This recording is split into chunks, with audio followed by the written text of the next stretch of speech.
Gilman Industries is developing a polymer-based hydrogen-producing electrolyzer containing no metals. It uses non-desalinated seawater as a feedstock. Our technology is ideal for offshore green hydrogen production. Early prototypes achieved 54 kilowatts per kilogram by electrolyzing tap water. Our efficiencies improve with advances in polymer technologies and the use of seawater. This will make hydrogen competitive with fossil fuels.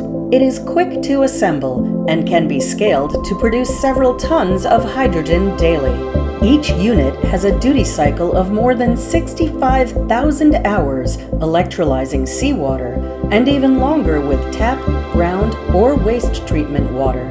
Our team includes experts from Europe, the United States, Japan, and Australia with decades of combined experience in hydrogen R&D, systems integrations, and international energy businesses.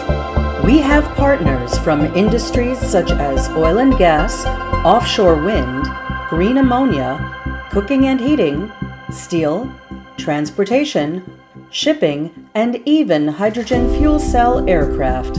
Our disruptive technology is called Evolve. It's time to evolve.